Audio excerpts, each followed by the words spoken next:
Okay, and okay. Here we go. Yes, good afternoon. My name is Matthijs Soede. I'm Policy Officer in DG Research and Innovation, working in the Clean Planet and the Clean Energy Transition Unit. I think it would be nice to wait 1 or 2 minutes just that some more people will log in. Our experience is always that it takes a bit of time before we are in full attendance. I'm happy to see you all in this workshop, and I would like to invite you as well to ask questions.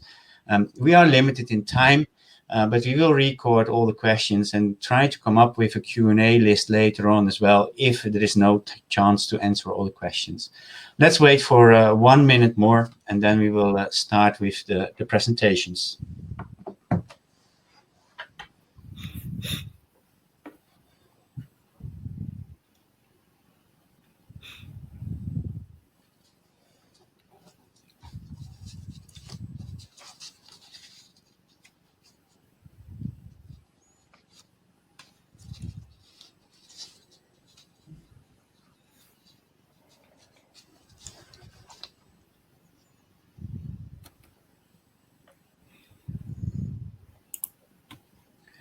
Okay, I think we can start. Again, welcome to everybody to this special workshop on the area of energy in the new Green Deal call.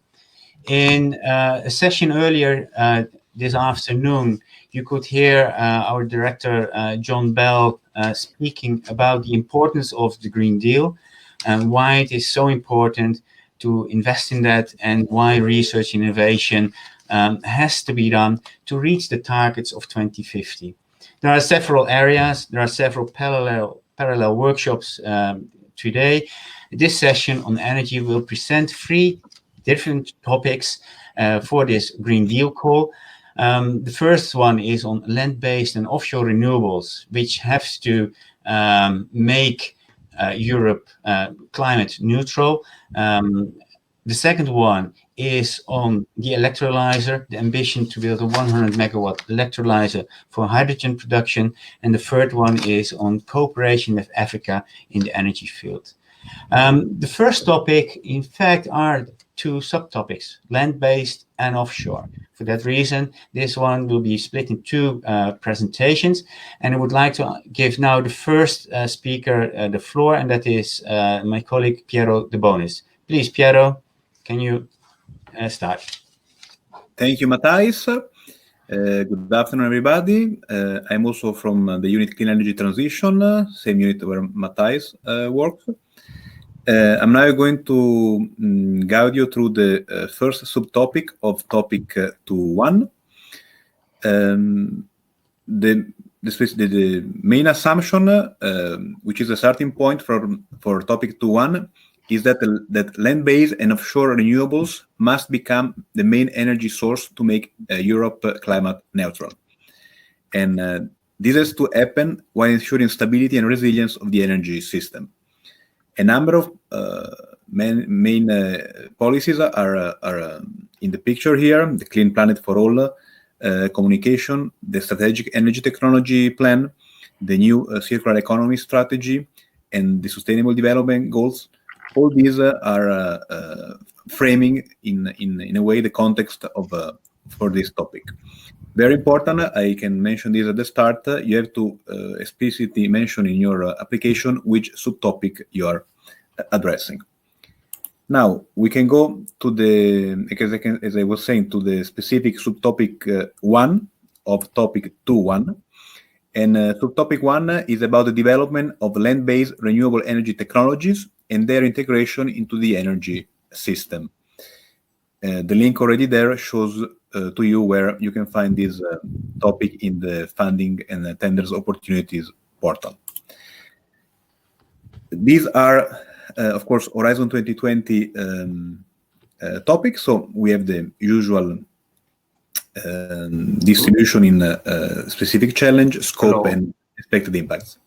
Let's go now through the specific challenge, which is again the specific starting point of this subtopic 1 on land-based renewable energy technologies. The specific challenge is here the fact that district heating and cooling systems and cogeneration of heat and power systems can play a key role in the energy system integration and in the decarbonization. And here, of course, a reference is made to the very recent communication on energy system integration, which is the communication 299 of this year, 2020. Of course, stating that district heating and cooling systems and cogeneration systems based on renewable energies, stating that this system can play a key role, brings with it a number of challenges, and we can see the challenges listed on this slide. The challenges of course, anyway, to have this system while based on renewable energy, at the same time to have this system robust, reliable, flexible to respond to peak demands. We want these systems to be effective. We want to have efficient combinations of different renewable energy sources. We want these systems to be cost-effective, affordable, and also we want to make sure that we address the specific conditions which are to be found in different parts of Europe. So here are the various challenges which we have to address when we submit proposals to this subtopic. Now we can move into the scope of this subtopic. Now, the first one is very important. Projects have to develop innovative solutions for either district heating and cooling or cogeneration of heat and power systems. So applicants will have to tell us whether they are proposing a project submission for in the field of district heating and cooling or a proposal submission in the field of cogeneration of heat and power. And then the second crucial requirement, solution will have to satisfy a very high or possibly total share of energy demands by means of combining different renewable energy sources. So at the same time, we are looking here for systems which are relying on renewable energy, satisfying as much as possible or even the total energy demand of a specific context by means of renewable energy. And also we want a combination of different renewable energy sources of technologies, which is then mentioned in the next bullet point in these slides, where we say, and this is another crucial requirement of this subtopic, projects have to combine at least 2 or more renewable sources and or 2 or more renewable energy technologies. So, of course, here, please bear in mind the distinction between the source and the technology. You can have 2 different technologies exploiting the same source. And bear in mind that you have to combine at least 2 or more sources and or 2 or more technologies, or also you can combine 2 sources and 1 technology, and so on. So really a combination of different sources and technologies, because we see more and more that hybrid systems are a necessity. Another requirement is that the seasonal load in the case of district heating and cooling system, or the daily seasonal loading in the case of cogeneration and heat and power systems, and the availability, the local availability. I'm trying to connect to this Research and Innovation Day, and it doesn't work. So what number I have? Sorry, there is now, okay, sorry for the interruption. So please bear in mind also the last requirements in this on this slide. We continue now with the scope of this subtopic 1. In the case of district heating and cooling system, the integration of sources of otherwise wasted excess heat or cold and in the interface with existing networks can be considered. So this is not a strict requirement, but of course, proposals will address these aspects, integration of otherwise wasted excess heat or cold and or interfaces with existing networks. Proposal addressing these aspects convincingly will be positively evaluated. For the cogeneration of heat and power systems, we have a fixed requirement, which is that the minimum electrical generation capacity of the targeted system has to be 2.5 megawatt. So what we are saying here is that applicants will have to work on designs on systems, which once at commercial scale will have to generate at least 2.5 megawatt electricity. And the requirement is also that the electrical efficiency will have to go well beyond the state of the art. And it will be, of course, left to the appreciation of the applicant and of the experts during the evaluation to assess if the proposal is really going well beyond the state of the art in terms of electrical efficiency. Other aspects to be assessed for the district heating and cooling and for the cogeneration of heat and power systems are energy efficiency in general, cost effectiveness, the optimization of the energy efficiency and of the cost effectiveness of the systems, and also applicants will have to address the adaptability to the existing system for a representative variety of network conditions. So also here, try to bear in mind that, of course, given the ambition of the European Green Deal call, here, as much as possible, we have to try to propose solutions that are suitable for as many European contexts as possible. And we continue now with the scope. The sustainability of the proposed solutions has to be assessed in environmental, social, and economic terms. These are important requirements.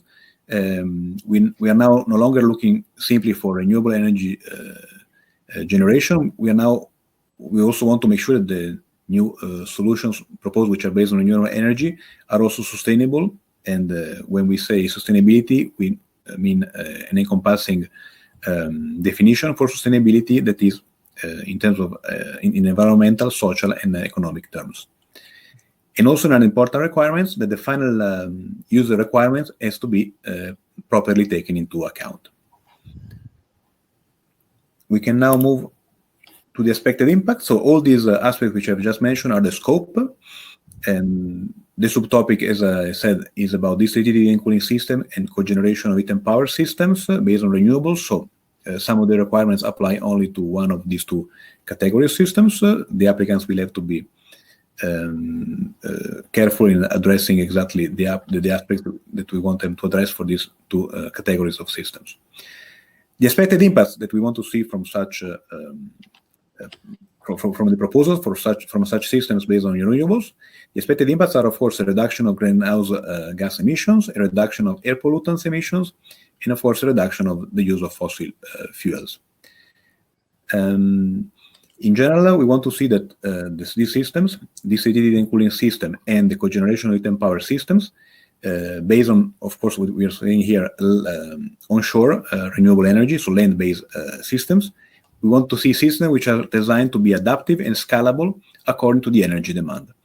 So this is also another important aspect. We want the system, as I was saying before, to be suitable for different conditions in Europe. Of course, we set some target about install capacity for the cogeneration of heat and power, but still we want to see these systems as much as possible fulfilling the requirements, the energy requirements which are to be found in many different contexts in Europe. And now I move to the last slide about the subtopic 1 of topic 2.1. This slide in a way summarizes some major requirements of some major, or I would say characteristics of this subtopic 1. And the first one, of course, a very important one, is that this is a research and innovation action. That's why we want applicants to achieve with their solutions TRL 4 or 5. And of course, just as a reminder, TRL 4 means technology validated in the lab. TRL 5 means technology validated in the relevant environment. So, of course, these are the definitions of technology readiness levels of Horizon 2020. Please bear these definitions in mind. And so make sure that your proposal targets these two technology readiness levels. The expected EU contribution from each proposal, according to our assumptions is 3 to 6 million, but of course proposals can also require different budget amounts. Important to know the total budget for this subtopic, so only for topic 1 of topic 2.1, the total indicative budget is 18 million euros. And the deadline for submitting your application is the 26th of January next year. So thank you very much. Now I will try to go to some of the questions we have received, which are public. So I think everybody can see them. Yeah, Piero, I think there are 2 questions, especially for you. How do you ensure that the waste heat is sustainable, meaning that it does not lock in fossil generation? And will there be a criteria to assess this? This will have to be assessed vis-a-vis the requirement on sustainability on the one side, and on the other side on the expected impact on the reduction of the use of fossil fuels. So if this is I cannot find the question yet, but you said lock-in. So if the solution is really locking you in terms of depending on a fossil fuel source, of course this will not be fully positively evaluated. You will have to take into consideration the requirements in terms of sustainability and reduction of the use of fossil fuels. Okay, thank you for that. Another question is from Alexander van den Berg. And it's about electrify district heating. Does the renewable energy source system capacity to be directly linked to the facility? And if so, are they to be part of the innovation aspects of the project? Well, if I understand the question correctly, I would say yes. Of course, here we are talking about systems based on renewables. So whatever the source you are, whatever the renewable source you are considering, and whatever the way you're thinking to use that renewable source, the system has to be, I would say, an integrated one. So if I understand your question correctly, I would say that the capacity has to be directly linked to the facility. Yeah. Yeah. Now, knowing by chance the person itself, I know he's more or less from the wind sector. So okay. The wind connection about electrification of the different systems. So maybe you can say now something more. Now you know the source as well. Okay. Now, so if we are talking about using electricity from the grid, I would say that this solution would still be in the scope. I would say the way the topic is written, we are not really excluding that possibility. Of course, you have to guarantee that the electricity you're using is renewable. Okay, thank you. I see another question, but it's more related to the topic on cooperation with Africa, and I think we will address that later on. Are there any other questions in the general? I try to see. No, not yet. So otherwise, we go on already to the next part of the topic.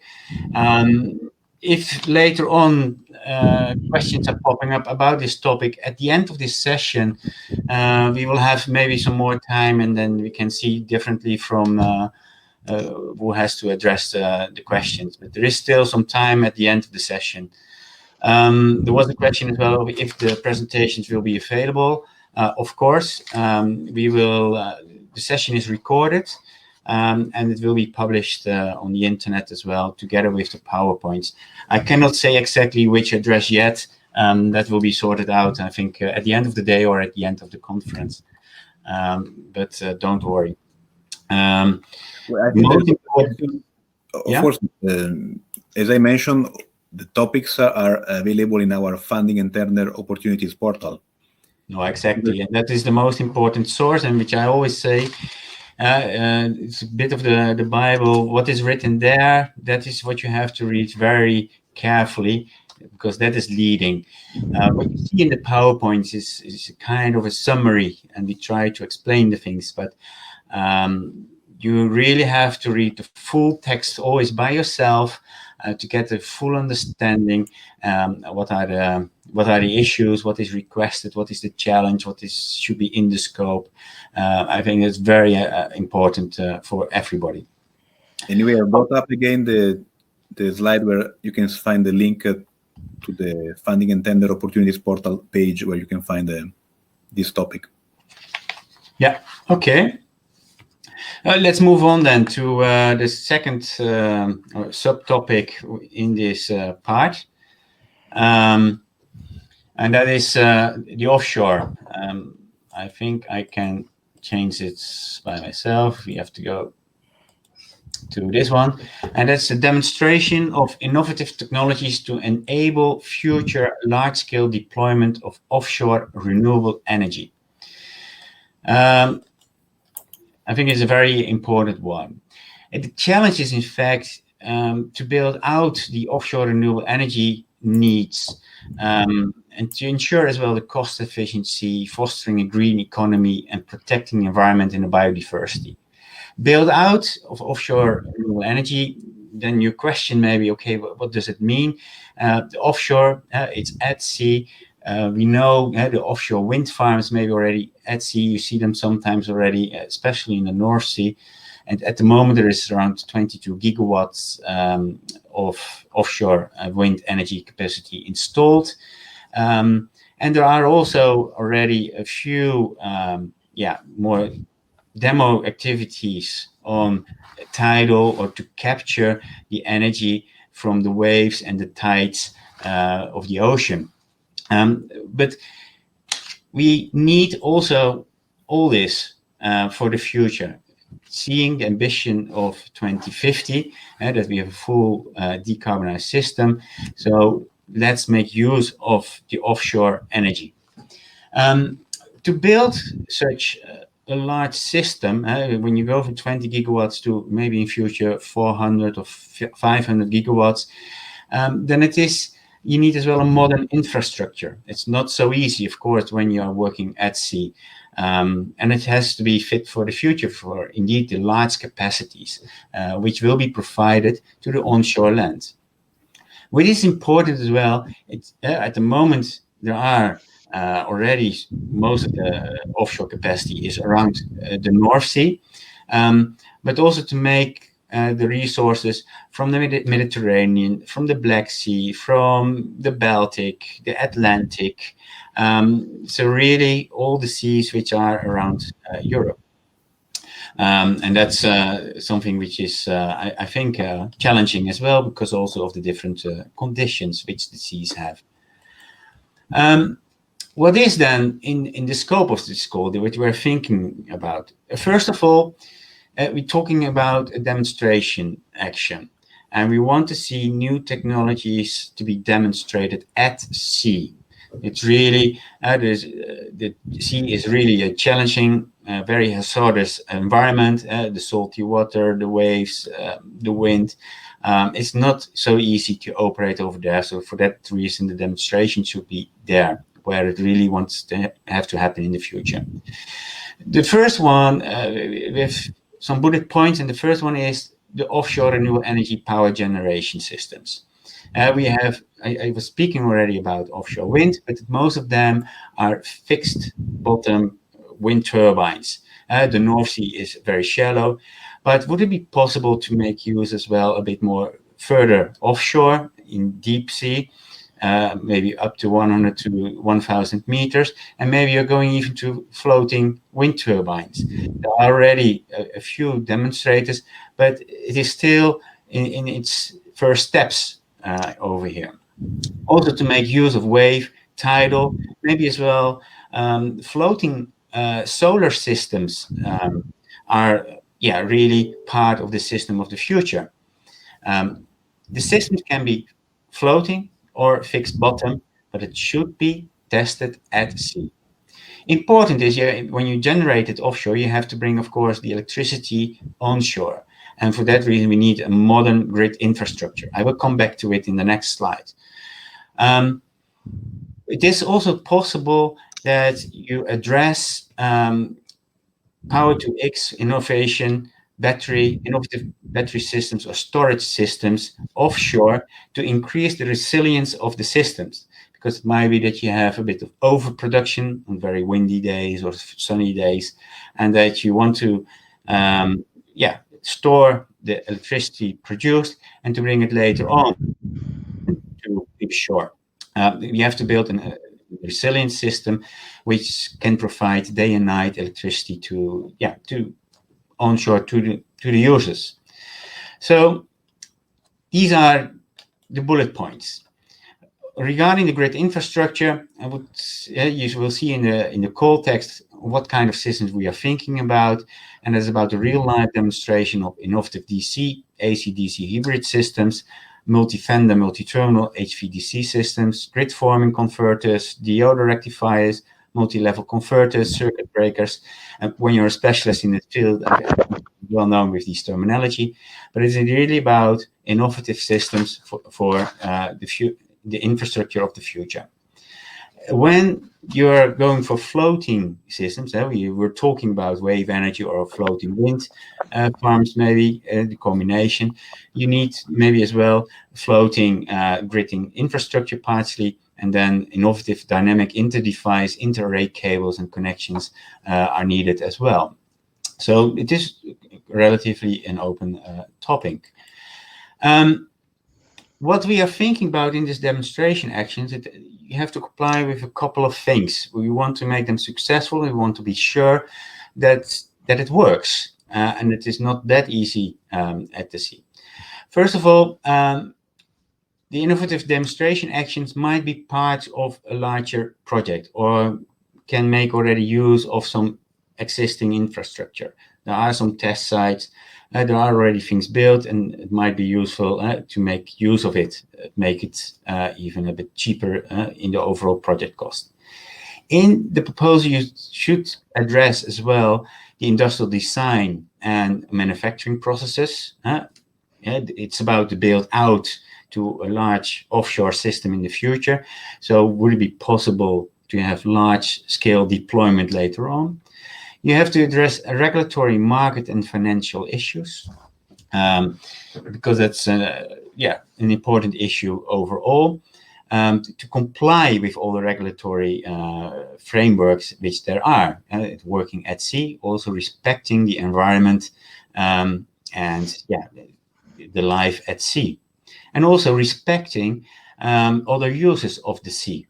Fishing, aquaculture, and it might be even that you can think already about multifunctional platforms for the future.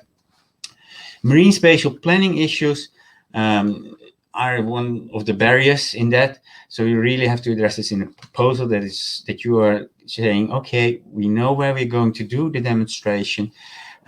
We have even the permits, or we will get soon the permits. There is also a public acceptance.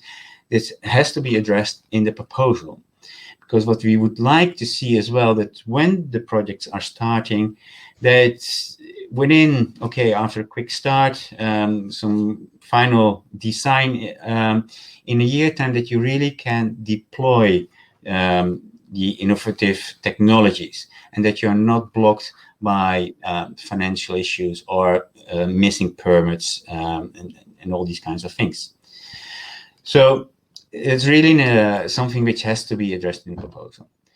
The consortium should also demonstrate how to contribute to knowledge building and innovation for the larger public, but for the future build out. As I already mentioned, the project should demonstrate that it has already its permits to do a demonstration, or that it will be not too complicated to get these permits in the start of the project, how it will get these to be done. And we think it's very important to have a kind of go, no go moment built in the project before you really start the deployment. And we will ask as well independent experts to have a look on the state of the art of the project as such and say, okay, let's go. We have very positive experiences with such moments to build in these in the project. The expected impact is that when the innovations are successfully demonstrated at sea, that it will accelerate the rollout of large-scale deployment of offshore renewable energy, thinking about the innovative infrastructure and innovative energy converters, that it will respect as well all environmental, will help with the environmental aspects. It will have greenhouse gas reductions. Ecological, social, and economic impacts have to be addressed here in the proposal as well. Increased incentives for investment and economies of scale in offshore. That is another impact which we would like to inspect. When we really demonstrate that the technology is working at sea, that there is kind of trust in the technology, that investors really would like to step in, and investors, it could be banks, lenders, private institutions, companies, but it should be, in fact, building up the trust on that. Some details, practical, it's about innovation action.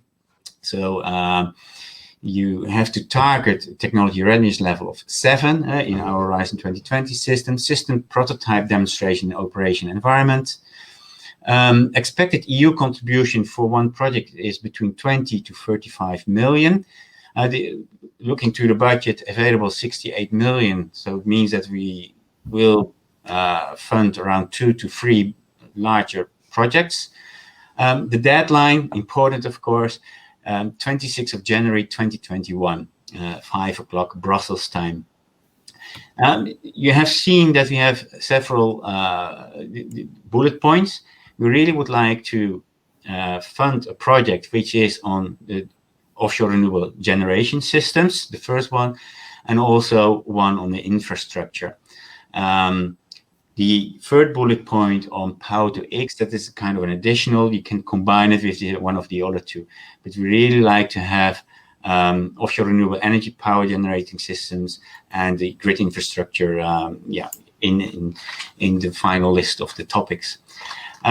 We want to have a balanced portfolio of projects for the future. So this is, in fact, the presentation on the offshore. Thank you. And slide already. We already a number of questions for a topic, subtopic 2. Yeah. If you have access to the chat box, if you go at time 4:23, there is already a question, the first one, which is about is floating PV counting as offshore renewable energy? Yeah, that's an easy yes. Okay. Then the next one, if we exclude solutions that envision to install the power to X onshore, seafront.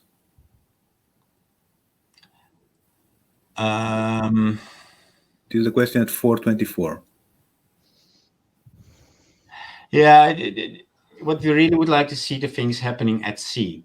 And we would like to challenge the people to think, okay, can we build these power to X battery systems offshore in this respect? John Bell in the opening of the Green Deal call says, okay, we really would like to see innovations. But yeah, here as well, why should we onshore? There's already many things going on onshore here, but in this subtopic, we really would like to have the things happening offshore. Then the next one, still 4:24. Are there opportunities to use existing or under construction offshore floating wind infrastructures to produce hydrogen storage on land during times of wind curtailment?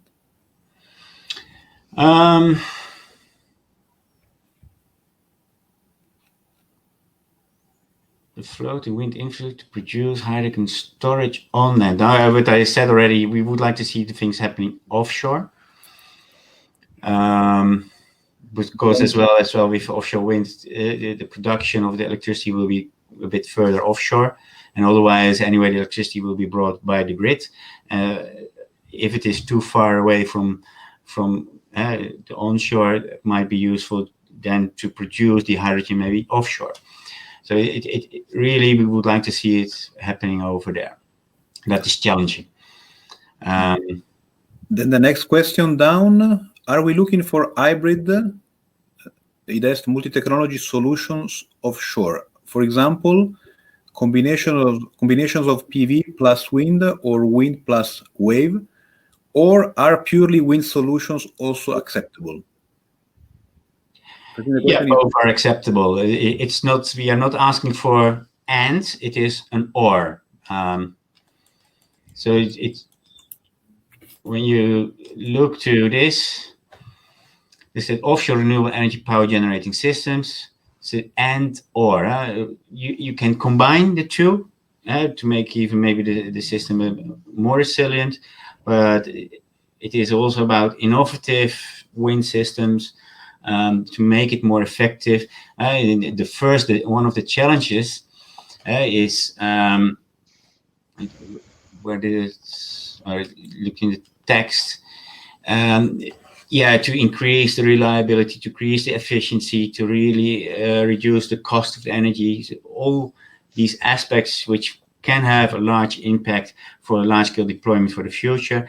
That's what we are looking for. Then the next question down is about ocean thermal energy conversion. Is it excluded or does it fall under wave and tidal? Look, it is for the build for the EU energy system. So OTEC is more for overseas.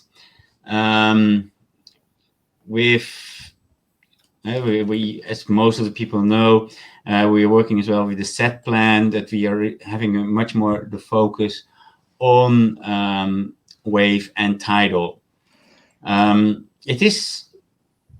It's not really excluded here, but you really have to think as well about what is the impact overall. We want to have a large scale. What was saying one of the challenges is, sorry for clicking, is the build out of the offshore renewable, and to make large scale deployment in the future possible. You really have to think how much will it impact the system. Then the next question down is a very broad one. What does Power to X mean? Yeah, Power to X is more in that we, in fact, try to store the energy or the electricity in another form that we can make use of it later on. It could be power to hydrogen, ammonia, but it should be something which has an energy factor as such. So like batteries, you store it, and the Power to X is in fact as well. You store it in the X factor, and then you make later on use of it. That's the thought, or in an alternative way.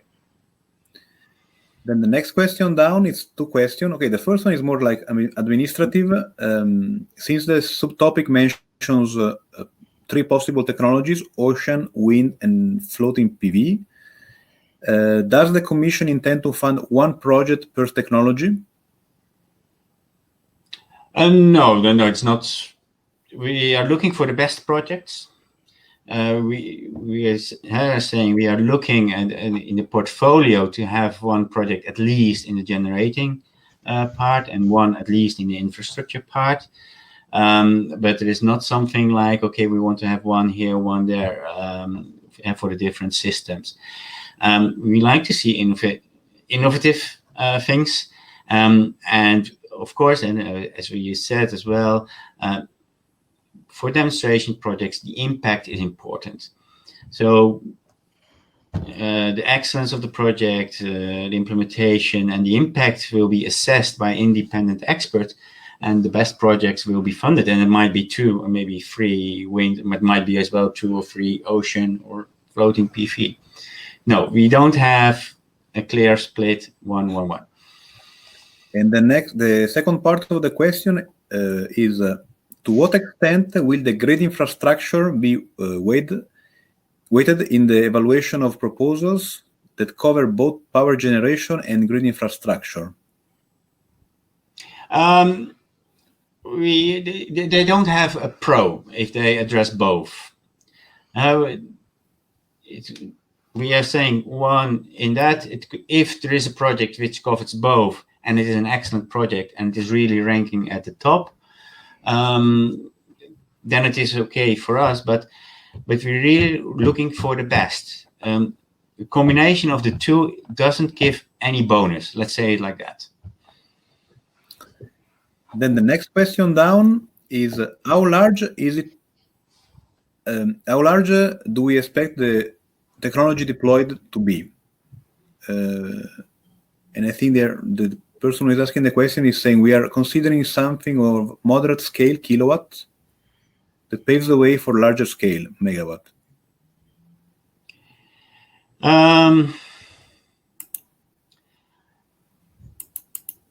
Yeah, there's a lot behind, I think, this question. It really depends a bit on maybe as well on the technology. I think we are saying as well, we expect that funding between 20 to 35 million would be sufficient for a project. I think that should be maybe leading as well to see what is the size. It might be that you want to have in a project maybe 10 relatively small devices of a few kilowatts. It might be a very big capacity. But I think you really have, if you have a very small scale on just a few kilowatts, are you already in fact on a TRL 7 or TRL 6? Where are we? It's difficult. We don't target as such a certain amount of kilowatts or megawatts. That's true. I think it's really case to case. Then the next question down, I'm not sure I understand it fully. What are your expectations in terms of how proposals demonstrate at sea grid infrastructure? And then continues, when these are inherently part of much bigger systems. Yeah. Of course, there are some discussions about, but we said as well, you could be part of already existing infrastructure or in combination already with a farm. But look, Horizon 2020 is funding innovation projects. And when we're talking about TRL 7, then it's about system prototype demonstration in an operational environment. Later on, as well for infrastructure, the operational environment is at sea. So I think it shouldn't be an issue. Apparently, there are already quite a number of projects demonstrating things onshore. But the proof of the pudding is, I think, to demonstrate it offshore. Then the next question down, again about grid infrastructure. Must all the mentioned technologies be demonstrated, or could the focus be on certain components only? Sorry, can you repeat? It's about grid infrastructure. Yeah. And the question is, must all the mentioned technologies be demonstrated, or could the focus be on certain components only?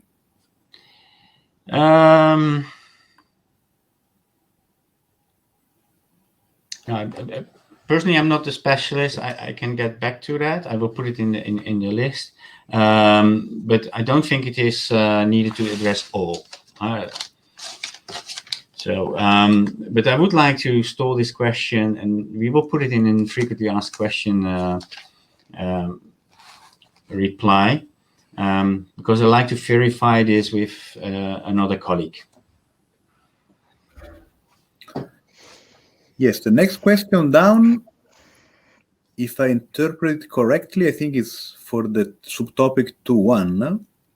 The question is, can you therefore include related technologies in the bid, such as applications for transport from using hydrogen storage? and even energy applications in CHP networks. Can I include related things in the bid, such applications for transport? I think it's too complicated to go into this question. I would like to ask the attendee to come back to us in another way. I think I need a bit more information to grasp what is really behind this. No, but I think this one is for the subtopic 2.1, I think. But I'm not fully sure I understand the question. No, exactly. So let's stall, Piero. If you can rephrase this question, we are still online. We will still have a bit of time. And then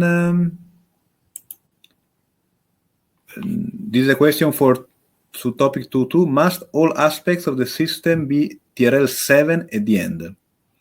Or can some more innovative elements be part of the demonstration? Yeah, I think when you start to demonstrate it is the full system which you are demonstrating. So when you, it's an innovation action, and your demonstration action is successful when it works for a certain time. So in fact, the whole system is then at the TRL system, system prototype demonstration operational environment. So I think the system will not operate when one of the elements is still not functioning or on a lower TRL. So altogether, it is working there. This reminds me to say as well, when you're talking about the innovation action, it's not only just about building and constructing, but it's also operating the system for some time to see if it really works, and about the efficiency, can you improve? So if you really set up a project, pay sufficient attention to that, and reserve some time as well for the real operation of the innovative devices. Sorry, we got the clarification to the question we were trying to address some minutes ago. Actually, it was not for subtopic 2.1, it was for subtopic 2.2. So it is, again, if you produce hydrogen offshore, then can you use it to demonstrate application in transport onshore? That's at the end or something? Yeah, now it's at the end of the chat box. Look, the topic itself is on generation as such, and you can combine it with the power to X. Indeed, there might be transport issues as well. I think it should not be the main part of it. So, okay. We welcome also now Tudor Constantinescu, who is going to be the presenting the next topic 2.2. Yeah. Welcome, Tudor. Hello, do you hear me now? Yep, Tudor, nice to see you and happy. This is really very good timing.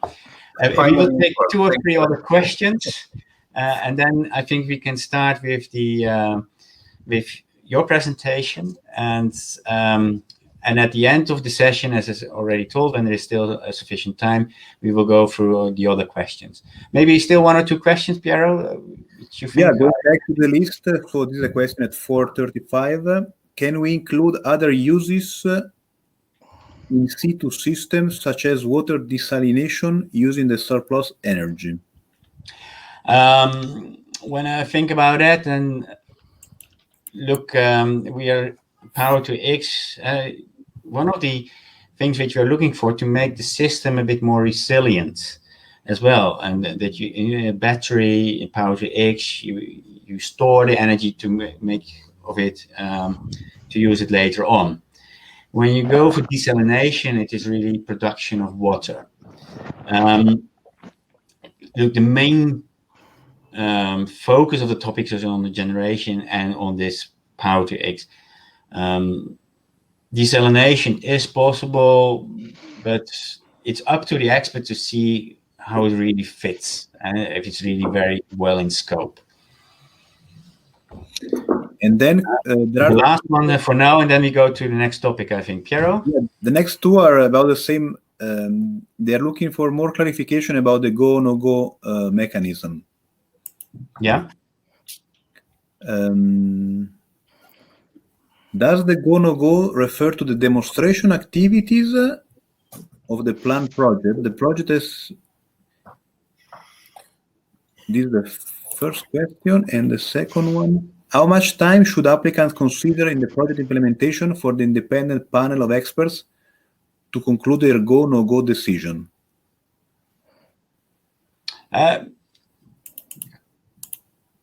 Look, when would you like to see the go no go moment? That's one of the things, and let's say it's not halfway the project, because you really still have to build and operate it, and that takes time. I think, let's say, the go no go moment should be in a year time, maximum 18 months from the start. We will prepare for that, and I think the go no go moment, that will not take too much time. So it's really when we do this go no go with the independent expert, it will be quickly a result of this assessment.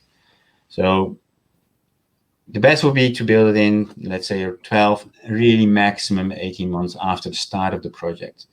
In the previous session, it was already said, okay, deadline is in January. Evaluation will be results and grant agreement after summer of, let's say, 2021. The project can maybe start, let's say, maybe at the end of 2021, beginning of 2022. So you should really have everything at the end of 2022, let's say it like that. We have to start now with reaching the Green Deal goals. So if we are postponing all these moments, then we are losing time. So we really would like to push a bit for that also in the timing. Now, I think, Piero, that we have to go to the next presentation first. There are still 2 presentations to come. Happy to see Tudor as well in the workshop, and I hope it's all working. Let's try to get your presentation as well. I think it's there, and I think you can go through the slides by yourself. Tudor? Thank you very much. So yes, of course, these things are all connected, but now this presentation is about the 100 megawatt electrolyzer, and I'll try to put this a little bit in the context of the various EU initiatives referring to hydrogen. First of all, steps were made in this direction with the Clean Planet for All, the European Green Deal, the industrial strategy, the recovery plan, the strategy for system integration, all this, and finally with the hydrogen strategy itself. As you see, we have anchored and identified hydrogen as an important pathway for the energy transition and also in reaching our carbon neutrality objective by 2050, but also in making progress for 2030. And here I will just for a second say that this is one of the major steps made by the Green Deal, in the sense that we made before also long-term strategies for decarbonization for 2050. But in many of the analyses, it was supposed that the biggest progress and the biggest greenhouse gas emission reductions will take place after 2030. With the Green Deal and with the advancement of the target that it was announced by the President von der Leyen to 55% by 2030, we need really to make more investments in the coming years. So to make sure actually that the investment takes place already in this decade. And in this way, actually, the Green Deal can also help the recovery and can help getting out of the crisis determined by the health crisis at the same time. So it's a very congruent action in this respect. And through the Green Deal, we can invest more in the capital now. And this is the whole idea. And this is the whole idea for the hydrogen as well. The hydrogen strategy is presenting a long-term holistic vision, is therefore strongly anchored in the green recovery, and came at the same time with the launch of the Clean Hydrogen Alliance, which is mainly industrially driven, but not only. So all the partners, policy, research, and so will work together to make this happening. And to make this happening in a broad sense, because the hydrogen strategy has its roots actually in the sector integration strategy, in the energy system integration, which points to the opportunities we have in the energy system to better exploit the renewable potential in particular, but also circular economy, and make these things happening in the most cost-effective way and sustainable at the same time. Now, in the strategy itself, we have some targets, in particular for renewable hydrogen, 6 gigawatts by 2024 and 40 gigawatts by 2030. And we also have identified the main lead markets, which are the industrial applications, being refining, being fertilizer industry, being steel, and mobility, in particularly heavy-duty transport and maritime applications, where we see a big potential, but also railway, and of course other means of transport, in particular when they refer to fleet and so on.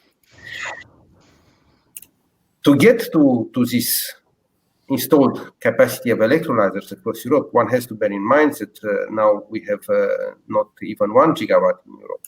So it's really a very challenging task.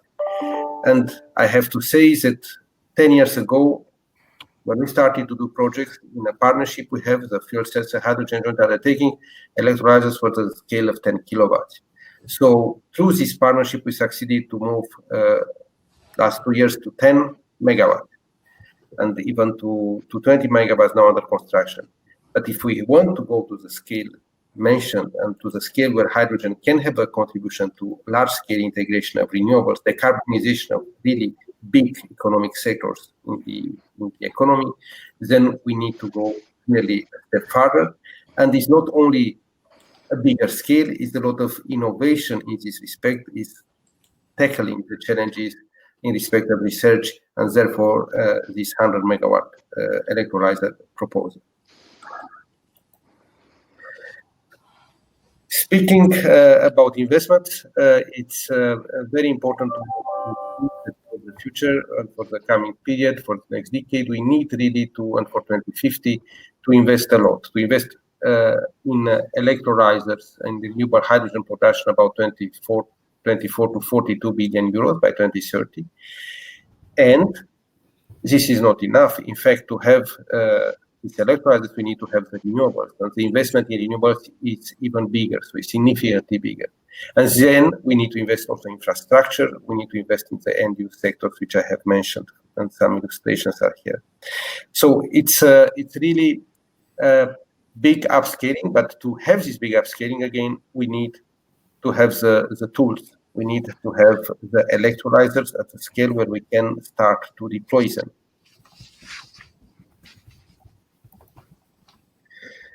So in terms of research and innovation on hydrogen, as I mentioned, we have the joint undertaking, and for the future we plan to have a clean hydrogen partnership with much more focus on renewable hydrogen production, but also on storage and selected applications. Important to bear in mind that this partnership will have to work together with other partnerships when it comes to end-user applications, to develop synergies when it is, for example, on maritime applications, also on railways. We'll also have the Ets Innovation Fund, and here it's in particularly relevant to mention that this is also an opportunity for what we identify in the strategy, low carbon hydrogen from fossil fuels, with CCS, for example. We have a number of targeted support for key pilot projects, and the Hydrogen Valleys partnership, you may recall, it was even mentioned by our president in the State of the Union speech. And finally, this Green Deal call, where we have the 100 megawatt electrolyzer, which should enable many of these larger deployment projects to take place. So I guess this was said before. I will not insist much, but the Green Deal code it's really very important to confront the climate crisis, and we see that it can contribute directly to the recovery plan. So it is an important research and innovation arm in this respect, and we aim to have here this discernible results in the short to medium term already, and this will lead to more dissemination and uptake. The 100 megawatt electrolyzer is aiming to demonstrate energy system integration, actually, through hydrogen, and this was something underlined over the last couple of years, and we also have identified with the hydrogen valleys, but not only in the hydrogen islands, trying to make use of hydrogen on islands and to support decarbonization by making best use of renewables. So these are here opportunities where we try to bring together and to ensure this integration between renewables and the end use sectors. And that's particularly important for the future, when we know that in the final energy consumption, the share of renewables in electricity will increase to over 80% by 2050, 90% maybe, no? And at the same time, in the final energy consumption, the share of electricity will grow towards 50%, but still half of the final energy consumption will be in the form of molecules, being gases or liquid fuels. And it's important that these gases and liquid fuels are also decarbonized. And of course, we'll have biomethane and we'll have biomass in this, but we will also need synthetic fuels. We also need, which are based on hydrogen. We'll need hydrogen. We'll need synthetic methane. So all these opportunities which renewable hydrogen can bring to decarbonize other energy carriers and other energy sectors and end-use sectors in the economy.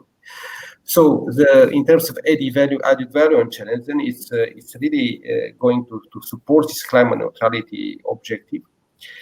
We, as I mentioned before, we have the 20 megawatt electrolyzer under construction, but to move to 100 megawatt is a big challenge, not only putting together, but having bigger units and modules to bring together and to really handle all the flows of energy in this respect.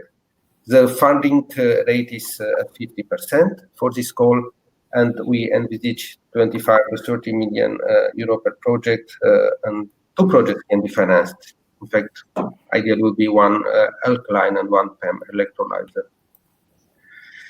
So the idea with the main activities under this goal is to really develop larger modules, 4 or 5 at least megawatt we had in mind, with reduced balance of plant, managing efficiently the input power, the output of hydrogen, but also of oxygen and the heat flows, while ensuring the reliability of the system and reducing the footprint. These modules will have to be brought together into a 100 megawatt electrolyzer system, which needs to be tested and demonstrated, also taking into account the viability of renewable energy sources. So therefore, it will be important to demonstrate also the economic viability in this respect of the technology based on the cost of electricity and the effective hour operation of the electrolyzer. We need to also assess the performance and durability. So under the real working conditions, and to evaluate the environmental performance and the other ecological and social benefits along the EU value chain. And here is pointing very much to the industrial strategy we have and the opportunities we have with this to maintain the leadership at the global level, at least in relation to electrolyzers producers in Europe, and in integrating this into the broader objectives of the Commission. So the call has to be an additional activity. So cross-border dimension is important. So we'll have to have at least 3 workshops, at least 2 in European countries, outside the beneficiary main implementation. We have now seen and analyzed the national energy climate plans, and there is a lot of interest in many countries on hydrogen. Some of them came with strategies most recently. Of course, the most known and most ambitious are Germany, Netherlands, but also other countries are preparing strategies on hydrogen. So we need to, as a project, we need to contribute to address common challenges and information, and dissemination activities through cooperation with all relevant projects funded by the European Commission in the context of this call.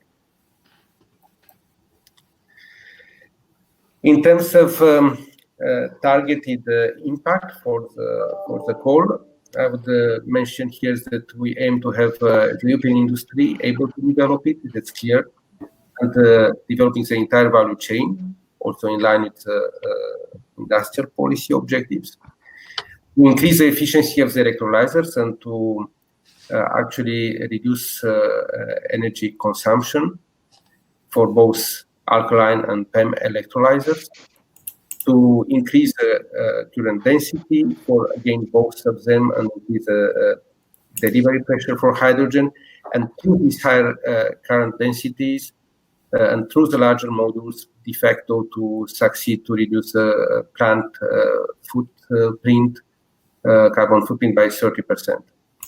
We also aim to reduce the electrolyzer capex, which is very important. Of course, in the final cost of hydrogen and of renewable hydrogen, the biggest contribution is the cost of renewables. But next to this is the capex of the electrolyzers, and here we have aimed for 20% reduction, which is quite ambitious, but realistic from what we spoke also with all the experts in the field. So we need to improve the overall efficiency, valorizing also the byproducts, which are heat and oxygen, and also to handle all the potential aspects related to safety in this respect, which is a crucial part of hydrogen and making hydrogen successful. So this is from my side, and thank you for the time allocated. Thank you very much, Tudor. If you are available, there are a few questions in the chat box. The first question is about, are the connections between the electrolyzer and the end users included in the call? For instance, the required infrastructure to inject hydrogen in the natural gas grid, or to allow the offloading of the hydrogen in tube trailers for distribution? Yeah,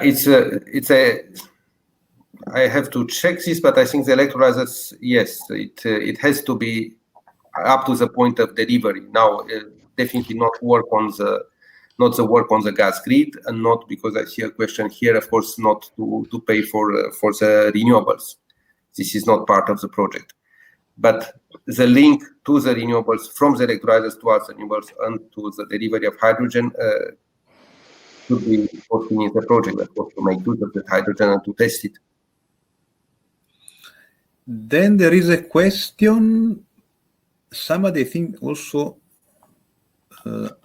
replied in the chat. The question is, I am wondering why the call all includes alkaline and proton exchange membrane technology, but the call does not include solid oxide electrolysis. So far, solid oxide electrolysis, it's at a stage more smaller scale. So we cannot speak about having 100 megawatt on this at this stage. It would need much more money. It's still not in the phase where it can go into this larger deployment. Then the next question is about the funding rate. Is the 50% funding rate for all partners and activities, or only industrial partners and related equipment? Cool. I'm not a specialist on this. Maybe Matis, can you help me? Oops. I was checking my questions from the previous session. Can you repeat it, Piero? Is the 50%, because I think this topic specifies a 50% funding rate. Yeah. Is the funding rate for all partners and all activities, or is it only for the industrial partners and related equipment? I'm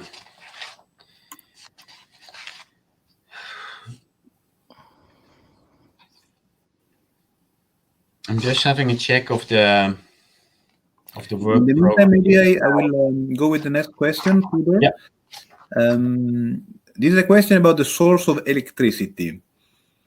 Does the electrolyzer need to be directly connected to renewable energy, or could it be connected to the grid? Look, ideally, of course, should make use of renewable electricity, because the issue was, and as it was mentioned, also to test that electrolyzer in real life conditions and take into account the variability of renewables.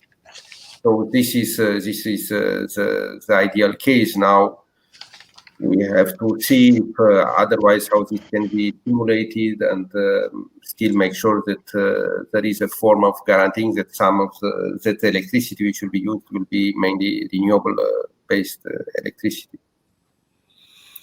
And then the next question is, Piero, please.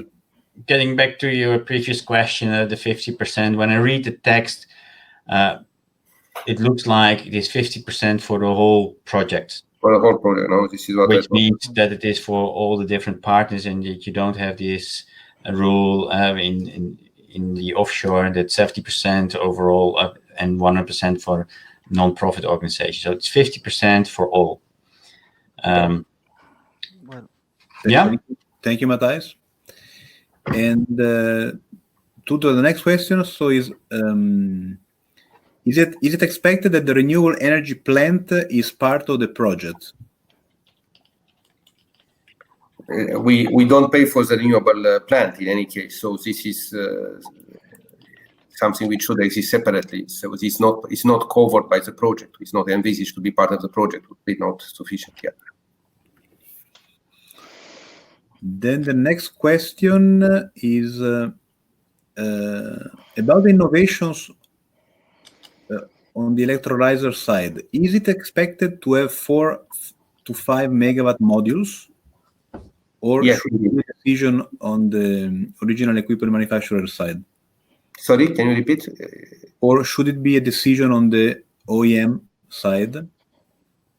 No, it is envisaged to have bigger size modules. This is one of the important added value of the project, to help developing larger modules, especially if you think now that on the target we have 6 gigawatt by 2024, and we speak, you cannot continue building electrolyzers with small modules at large scale and moving maybe towards even higher than 100 megawatt.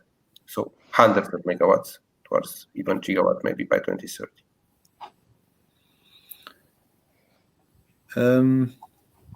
Then there is a question which is both for topic 2.1 and 2.2, which is about the taxonomy. Taxonomy is not mentioned for topics 2.1 and 2.2, but is explicitly mentioned for other topics. What are the expectations about the taxonomy? So topic 2.1 and 2.2. 2.2 is the electrolyzer, and 2.1 is the one on land-based and offshore renewable energy. For the 2.1, we can say that we stick to the topic text. So, of course, if the applicants can convincingly address issues related to the taxonomy, that will be, of course, positively evaluated, but it is not specifically mentioned in the call text. I think the same applies for the electrolyzer then. Okay, thank you, Tudor. But I think, Piero, it's also with the EU taxonomy, there are clear targets mentioned for 2050. And of course, we're doing research innovation, and we should have these targets in mind as well when we are doing research and innovation. But it is, I think with all the projects which we have, we are still perfectly within the frame of the EU taxonomy. And we didn't want to mention all it in each topic. I think it is a general for whatever we do now in the energy system. So I think people should just keep this in mind. Thank you, Matthijs. I think the next question is again for the electrolyzers topic. The call states that the combination with other EU or national financing instruments will be incentivized. Which EU financing instruments could be combined for this topic, for this call? I think this question is for you, Tudor. Yeah, all the available instruments, including national ones, if it is, for example, the structural funds, can be also used in particular under the policy objective 1 for the structural funds. And also in terms of the financing instruments and the EU Invest and the window we have for infrastructure that can be also be used. And if depending on the scale of the project and if it is anchored to a broader transformation, or as it was mentioned about renewables link, and so can be financed from other making use of other funds as well. Thank you. The next one is on manufacturing. Does the call also cover manufacturing technology issues, such as mass production of components for the electrolyzer, or does it focus on the demonstration of one big installation? It does focus on one big installation, but of course components have to be made, but for that installation, but it's not to make a mass deployment of certain components. Is not this the objective of the project. Yeah. But then it will facilitate, of course, if you start making them in the framework of this project, of course, it should facilitate subsequently upscaling the production. And then a quite specific question: can a proposal comprise a multi-technology electrolyzer approach combining alkaline and PEM technology? Now we said that two projects can be financed. It can be that one project, I guess, could have two projects, one alkaline and one PEM. Could be, I can imagine. We have to double check this on the legal side. Okay.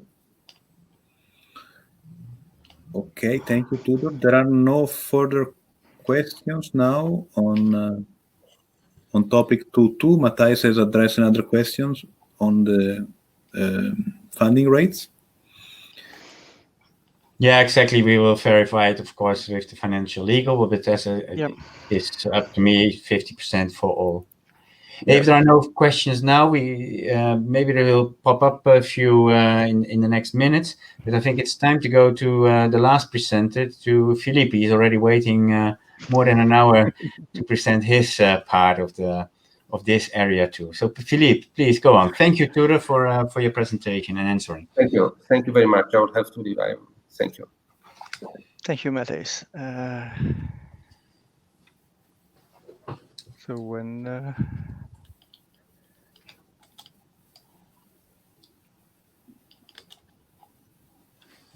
okay. Good afternoon, everybody. So I'm the last speaker, and thank you to have stayed till that one. So this is a dedicated topic for working together with Africa.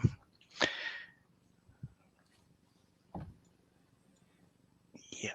Okay. So my presentation, I will go through a bit of a background, why we did this topic, and then going through the topic itself, going through the scope, the impact, and some of the specific conditions of the topic.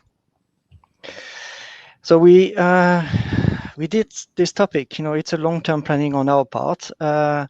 For the renewable energy, we had a study on renewable energy to do research and innovation capacity. In that study was specifically targeted for Sub-Saharan Africa.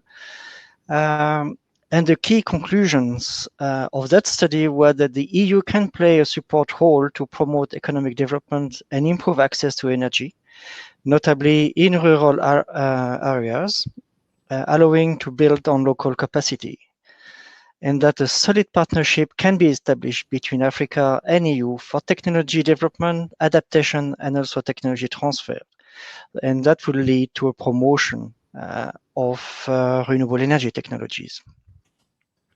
What this study highlighted also as a key factor that they saw as a successful EU-Africa cooperation, to look at improvement of African research and innovation capacity, to reinforce the research infrastructure, to make use of the member state strength and specialization from the EU side, but also in a sense from the African side, to have co-ownership of the activities, so that we got a greater involvement on African players in the early stage of the program preparation, to do co-financing, so that also the African partners feel ownership of the project and of the results, and also to use and to make synergies of existing initiatives that exist in other area,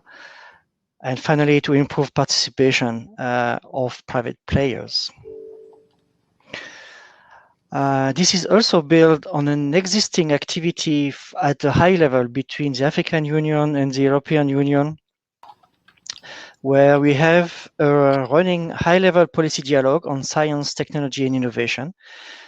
This dialogue was established in 2010, and since 2010, they created 2 partnerships. The first one was on food, nutrition, security, and sustainable agriculture, established in 2014. The second one was on climate change and sustainable energy, established in 2017.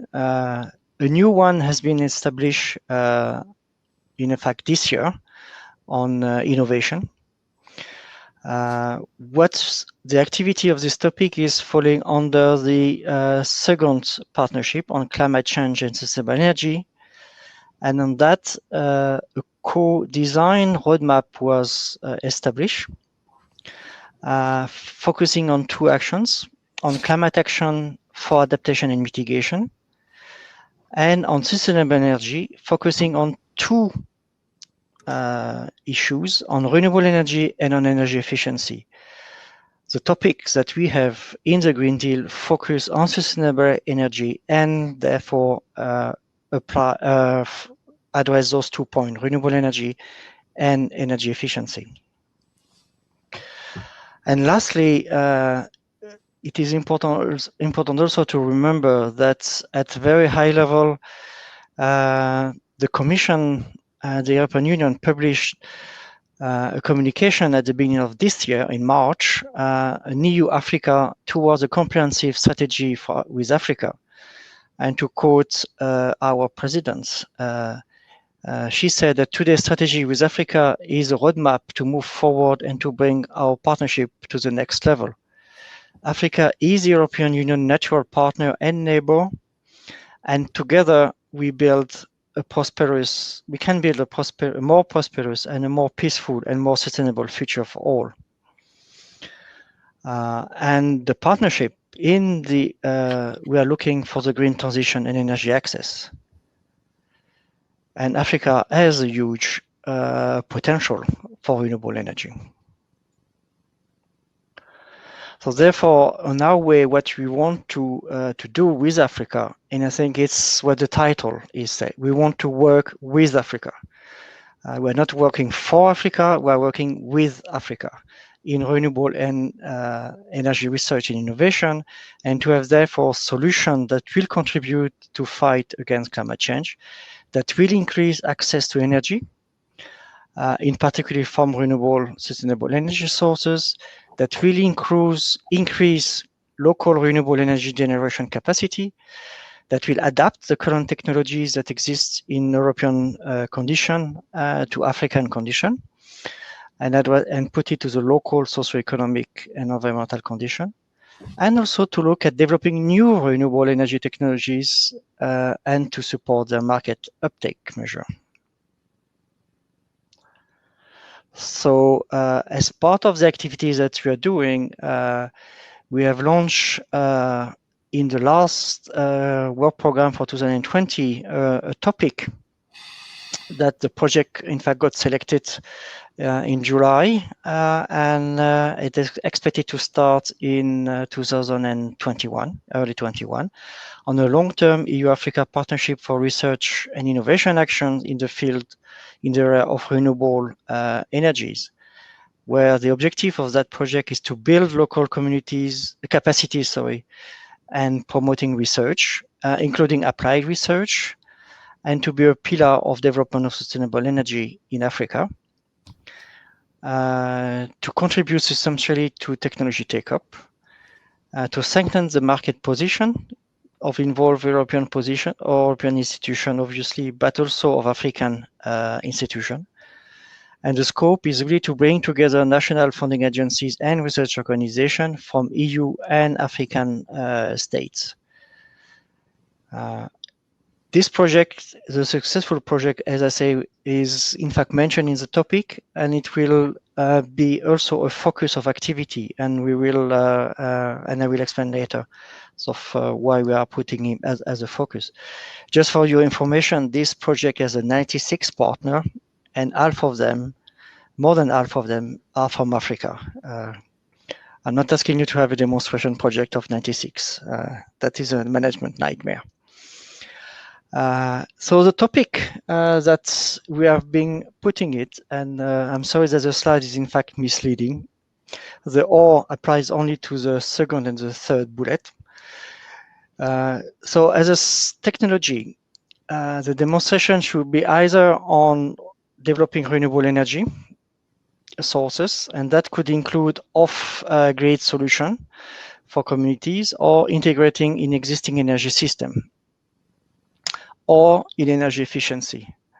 What we are looking at is a demonstration of an innovative sustainable energy solution that considers the climate adaptation and mitigation potential compared to other solutions in the African social, economic, and environmental context, where the solution should consider is both urbanized and rural context in Africa. It doesn't mean that the demonstration should be done in both. It means that the solution could be adapted to both situations, but it should be at least demonstrated in one of them.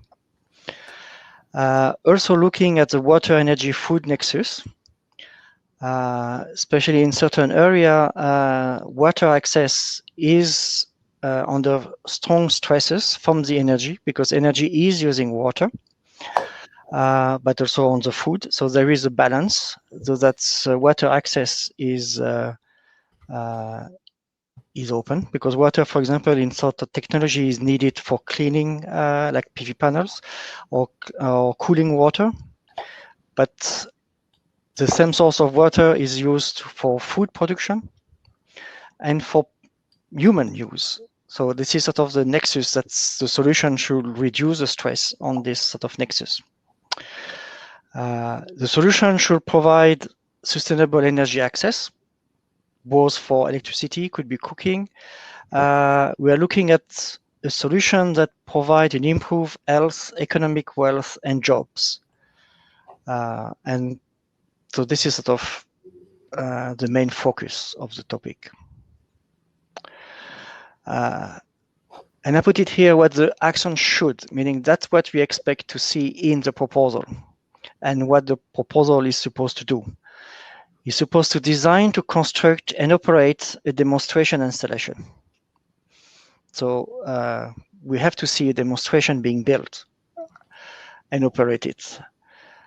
It has also to develop and implement a tailored value chain approach, meaning identifying the most suitable manufacturing value chain on the basis of the local context, on the local material supply chain, the local workforce, with the objective of ensuring a sustainable local economic development. Where here we are asking you, when you develop and demonstrate, to look beyond the project, to look at what you will need to fully develop and implement several deployment of these technologies. What is your value chain? And do you have everything or almost everything in place so that you can just market your, and you can really easily market your solution? And that's why you have the third bullet, where it includes the identification of technical, vocational, and educational needs of the workforce and propose relevant training and qualification activities, which means that you're also looking at what you will need as workforce to ensure a good market deployment of your technologies. Leading to the third bullet, where we ask you to define a market and a business strategy to ensure that you have a quick and viable commercial take-up of the solution that you are demonstrating. And finally, we are also looking at seeing a life cycle analysis showing what will be your the impact of your proposed solution compared to other technology existing solutions on the environment, on climate change targets, on the social and economic dimension, and to take that life cycle analysis from a cradle to grave viewpoint, meaning when you build it and when you have to decommission it. To remember, meaning it's not an obligation, it's to look at wherever relevant proposal should consider adopting a circular economy approach aligned with the European Green Deal priorities. Also to remember, and this is not an option, the demonstration will be located in Africa with relevant partner to participate in the implementation of the project. So the technology you need to demonstrate, you really need to demonstrate in real condition in Africa. And this is why we have this last sentence in the topic, where we expect a balanced consortium between European and African partners to be an asset in the evaluation, so that you have all the essential partners on both sides of the Mediterranean that can have a successful take-up of the technologies. Copernicus data and product are mentioned and could be useful for you for deciding on the siting of your installation, to have information on your lifecycle analysis. So Copernicus is a good source of data and have products that can help you. But Copernicus doesn't need to be a partner of the project. In fact, it's not an entity as such, so it cannot be a partner. And this is why on the last bullets, we are sort of reminding you that the action should also, will be asked, in fact, to participate and contribute to the working of the EU-AU Partnership on Climate Change and Sustainable Energy, in particular through collaboration and cooperation with a project that will start in January. Because we see those future projects answering that call and this projects that we are financing and will start in January, a complete set of activities that work together. The expected impact, we have defined expected impact in short-term, medium-term, and long-term. On the short term, what we are expecting from the topic is that you demonstrate that the technology is reliable and that your solution is economically viable also. That you have proven positive environmental, health, climate, social, and economic impact on your solution by putting at place measures and mechanisms in line with the highest standards. That sort of your climate and adaptation potential is good compared to other technologies, and that you have reinforced our joint activities between the African Union and the European Union institution and also member states.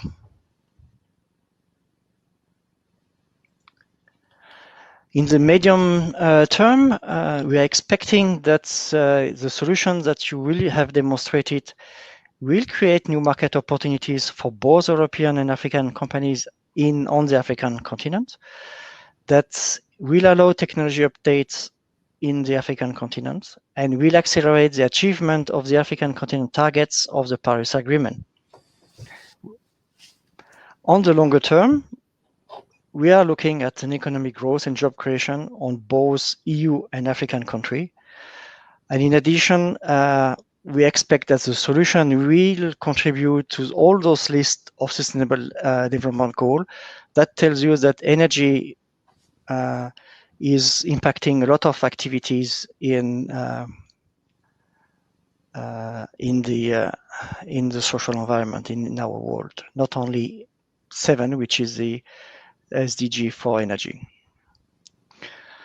Now, for the project size, we considered that sort of a project could be between 5 to 10 million, depending on what you are addressing and what the technology is and what your your solution will be. The total budget that we have is 40 million euro. It is an innovation action. And we have one eligibility admissibility condition, meaning that within the consortium, at least 2 partners should be from at least one African country.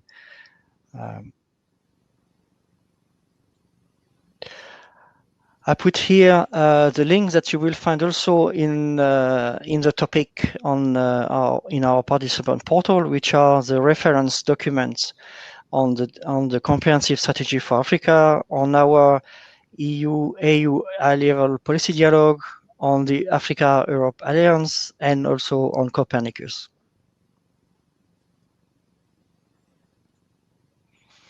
Thank you. Thank you, Philippe. I think very clear. You're already working for a long time in this field, but still, of course, questions, and even to get it even better, and that even the people can prepare the proposals. First of all, this morning we heard Ellen Cray mentioning an EU-Africa cooperation initiative on renewable hydrogen.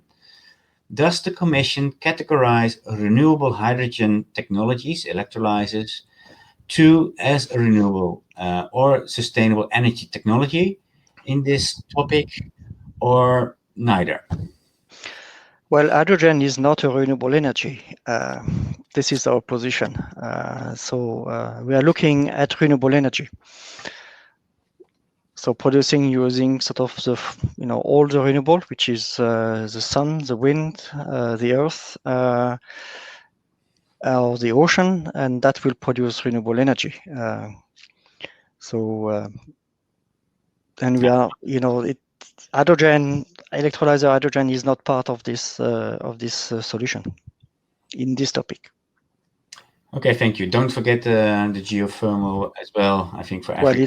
Well, for me, it's from Earth, so it's from all the areas. But yeah. Is it only for sub-Saharan Africa countries? Or no, in fact, this answer is simple. It's the Africa. It's as a continent, so it's from the north to the south. So, and for us, Africa stopped at Egypt, so doesn't go beyond. So. Okay, that's very clear. And is biofuels included in the topic? Well, biofuel is considered to be a renewable energy source, so from biomass. So this is, it will have certainly a strong sort of life cycle analysis. People will look at it strongly. I think on the bioenergy, the aspect of the water, energy, and food nexus there will be has a strong impact on this one. So, but biofuel or bioenergy is considered to be part of it. Yeah. Okay. I see 2 general ones, which the one is maybe on the Africa topic. It's talking about it's only a market and business, no knowledge and skills transfer. What a mystery! I think it's something. Well, hard, but I can answer that. This is why I mentioned the project that will start in January. This project is focusing on research, on knowledge, on capacity building. And the new topic that I presented is in synergy with that topic. So that's why we are trying to create a link between the future projects that will be financed by this topic and running the new project. We are not mixing the two, but there is an aspect of education in a sense that of the project should identify what it needs in terms of workforce. Yeah. No, but I think as well, you don't say it now, but people are building up a consortium with different partners. And in this Africa topic, you have at least 2 partners from Africa. Working together in one project will give skills transfer and knowledge transfer. That's the philosophy of our cooperation projects, of course. Now, this is why we insist to have African countries, our partners in the project. Yeah. Okay. I see as well, I see an earlier question on both urban and rural environments. How should we read both in earlier text and/or not all renewables are viable in an urban setting, wind, ocean, hydro, which would limit the scope of the cooperation significantly. Can you elaborate a bit on that? Well, I tried to mention it. I know the call mentioned both the context of the urban context and the rural context. So the solution that you are developing, in a sense, should show that it can address the two. But obviously, the demonstration will only be done in one of those contexts. So either you make a demonstration in an urban context, or you're making it in a rural context. But that of it's, in a sense, is to show the strengths of your solution that could be applied to different issues. Yeah. For the Africa call, is there an indication on the African countries that can be partners? There's again the same one, Mediterranean, Sub-Saharan. So you answered that already. Maybe can you say something? Are there already kind of a network links? Maybe for some of the European partners, it's not so easy to find partners in Africa. How some experience? How does it work? Well, I think there is, and this is what we were saying it in the first, in fact, is to look at synergy with other activities. There is already quite a number of networks existing. So partners can find it. In fact, it's, but we are going to increase the dissemination and activities, a bit more focus on those aspects. But there is, in fact, financed by our colleague from the Director General DEFCO on development collaboration, have quite a number of programs that are funding market deployment technologies. Okay. Is the scope looking for multiple technology solutions and a wider scope? And also, how would the project foresee the geographic distribution of the project? Is it only... Okay. Yeah. And another one, the expected duration of the project. Okay.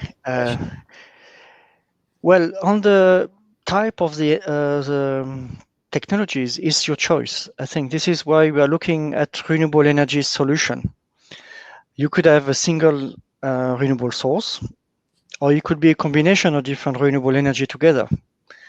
I think it's sort of, this is what we are aiming at, is not having a silo approach in technology developments, but really a systemic approach of, you have an issue and let's put all the technologies that you need in one place or several places, but you put them together.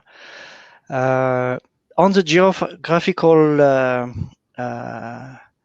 position, without diverging a sort of internal debate that we had an internal debate, in fact. There is no requirement in the topic. We'll see where the demonstration activities will be done. But we insist that the topic is open for all the countries of all Africa. But there is no requirement as such. Okay, great. By the way, for the duration, well, the duration is the duration that you need to have a successful project. If I take an extreme, if you think that you need 1 year and in 1 year you can do everything, fine. But are you sure you will be able to do it in 1 year? 10 years? Well, that is a bit long. But it's, the global length of the project is between usually 3 to 5 years. But, if you need more than 5 years, nothing will stop you to ask. There is no limit. The proposal should just sort of explain why you need so long to do it, and you explain the reason. And as sort of the speaker, I think it was the speaker from one of the executive agency was saying, when you define the duration of your project, you have to consider all the risks that you will have in your project. If you have a risk of having a delay in, for example, authorization to build locally, or other issues with sort of subcontractors to do in your value chain, you may consider that in your planning also. Yeah. Duration, but also financing is important. Yes. Which is the financing rate for the African partners? For the European, we know, but how does it work for the African? It's the same as for the European. So that means for an industry, a private partner for demonstration is 70% for in innovation action, and it's 100% for public and non-governmental organization. I don't know. You have to look at the rules. It's the same rules as for European. Okay, perfect. So, and there are of course the financing rules on overhead and all these kinds of things, yes, and the eligible costs. And again, ask as well national contact points, which are in each country in Europe available, but also for some of the African countries for information, specific questions, I would say. I think I will. Sorry, Mate, I will suggest that to look at the general annexes of the work program, where you have the list, in fact, of all the countries that can receive funding from us without sort of like in European countries. These are for developed countries. For developing countries, sorry, because the countries that are considered to be developed will not automatically receive funding. That's. But as far as I remember, all Africa countries are considered to be developing. So. Yeah. By the way, I see a remark. Tunisia is the only associated country in Africa. I thought more. Is that true? No, it's true. And not South Africa as well? Is that? No, it's not. It's okay. Not. It's not. I thought they were all associated. But anyway, all the countries. Tunisia ticks 2 boxes: associated country and African country. Okay, great. But it doesn't give a bonus, I think. Because that's let's say as well, would you recommend 1 or 2 different African countries in your project, or is it better to focus? Well, we are looking for demonstration. In a sense, this is why we ask for at least a minimum of 1 country, because we will expect the demonstration to be in one of the country. But if, for example, the partners participating in the value chain and in the project are in different countries, it is good. It is, but it will depend of what is the solution you want to demonstrate. And what you need as expertise, as skill in your projects to have a successful project. Yeah, okay.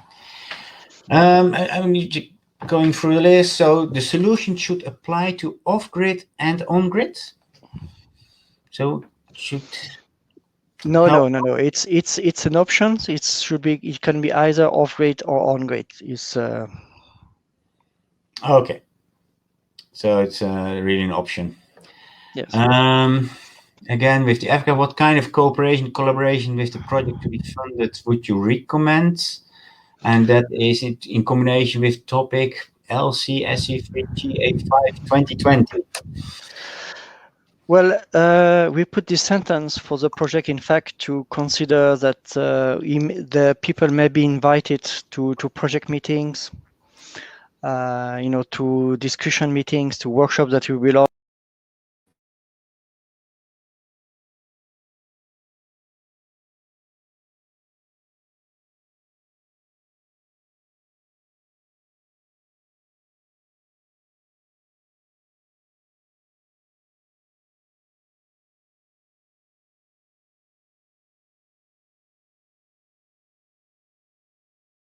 contact. I see the question on the connection is as soon as we have the project selected and running, we'll make the contact between the two between the future projects, those future projects, in fact.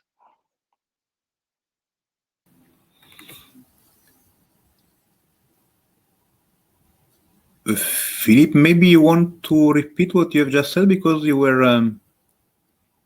We lost the connection. Yes, you were. Okay. Muted for a while. Okay. I saw something changing on my screen.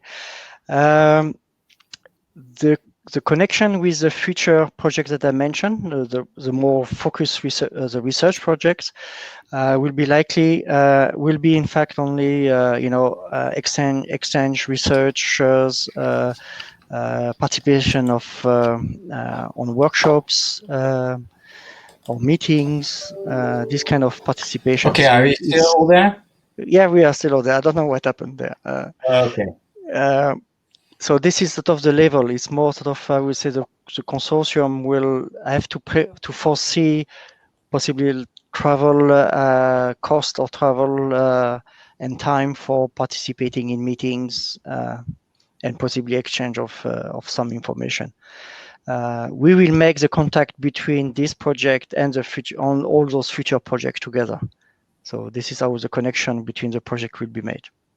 Yeah. Okay. I think there are still a couple of questions now to the other topics. We had now questions on the Africa.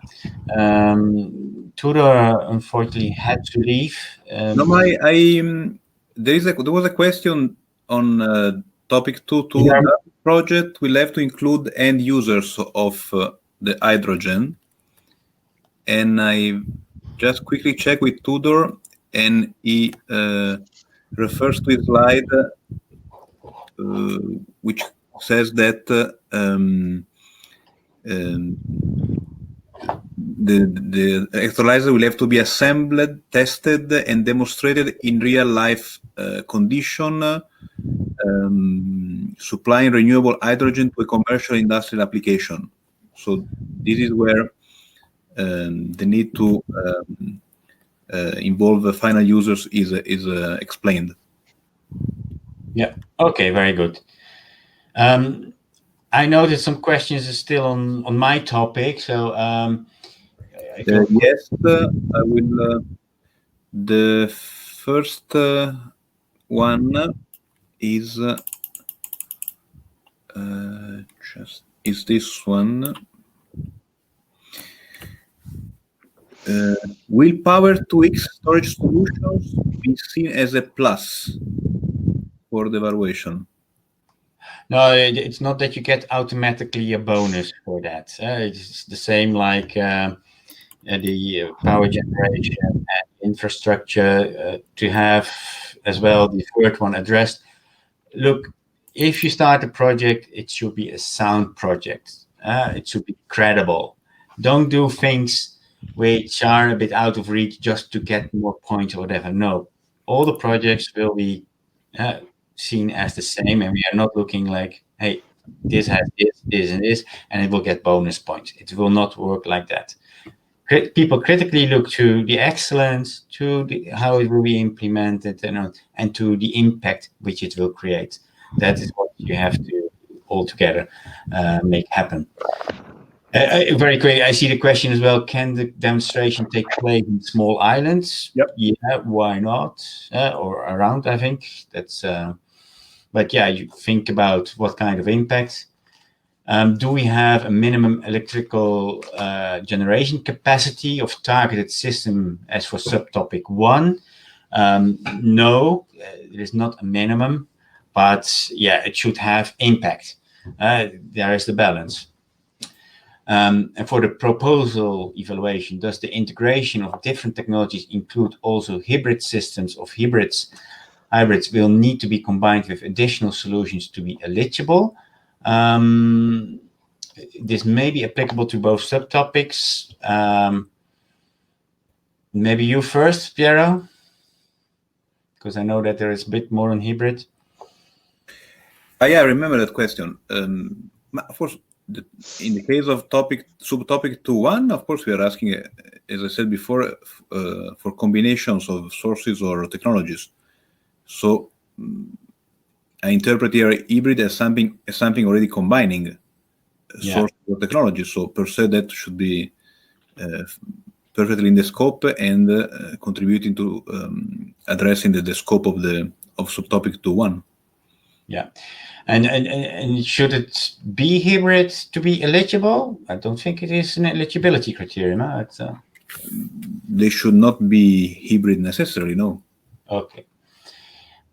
I see a question, should all the technologies be floating or fixed bottom technologies are acceptable? Offshore renewable energy power generates innovative integrated offshore floating wind, wave, tidal, and solar systems on a floating or fixed bottom structure. No, it is a choice. It might be in more shallow waters that the solution is easier to have a fixed bottom. When it is more deeper waters, you're going for floating, but you don't have to address both. Think about the different sea basins. Look, in wind, it's clear you have the two different ones already. Wave, it is already sometimes, it can be both and in tidal. But it's up to the project itself to see where you do the demonstration, what would be the best solution. These were the questions which were already earlier. I saw some questions at the end as well. There are some new questions, yeah. What does it take for a 2.1 offshore project to be seen as contributing both to power generation and grid aspects?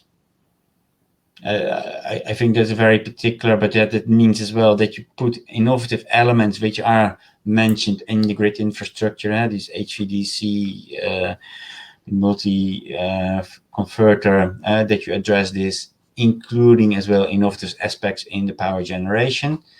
So have a clear look to these topic descriptions, bullet descriptions. Can the project be located in the UK, or UK companies can participate, but the projects need to be located in the EU? Who would like to take that one? Philip? I can. No. It's as sort of the first speaker of this Green Deal session mentioned. There is no difference. It can be in the UK, it can be everywhere. It's H2020 is completely open. Your demonstration project can be anywhere. Yeah. And regarding the UK, in overall terms, on the basis of the withdrawal agreement, which is there, the UK-based entities are fully eligible to participate and receive funding. So no change compared to previous years. People disappeared. Yeah, that was some time ago. But we are still back, but we will soon disappear. It's almost 6 o'clock. We try to do our best. In addition to the chronological consideration you made earlier, could you elaborate more, maybe with an example on the go, no-go moments? I think it's better maybe to contact us later on what you have particular in mind. I have the feeling there is something behind this question. Is it correct that renewable hydrogen is excluded from the topic 2.3 on cooperation with Africa? Philip? Well, I was starting to answer on the web. The topic focus on renewable energy technologies. So if you produce hydrogen directly from renewable energy, this is okay. But we do not consider an electrolyzer to be a renewable energy technologies. So I think this is sort of the difference that we are making. You could produce hydrogen, for example, with gasification of biomass, you could produce a syngas and produce hydrogen. That is sort of is feasible and easy to make. Or you can produce biogas and then you reform it and you extract the hydrogen. But to plug in a windmill and an electrolyzer and say, okay, I'm produce renewable hydrogen, it's not a solution that we are looking for. Yeah. Hey, SDG goals, the Sustainable Development Goals, the link, do we have to address them all or just a few of them? Because it is a reference. You can sort of, in fact, by default, some of all those in fact, is to say in the topic that topic address those sustainable energy goals. So being successful in that project means you are fulfilling it. Yeah. Okay, and the very last one, because I think we really have to close this session. Are heat pumps part of for CHP network, feasible for CHP network, Piero? Yes, they are in the scope indeed, yeah. We are at the end now. It is 6 o'clock. I would like to thank all the attendees. We will go again through all the questions, and some of them are maybe not answered. We will try to make a kind of Q&A list. And sure, when you are developing your projects, there will more questions coming up, but feel free to contact the NCPs, or if possible, maybe as well us. You know how to find us, I think, here in Brussels. So have a good evening. Thanks for your attendance and good luck. Thank you. Bye. Thank you. Goodbye. Thank you. Bye.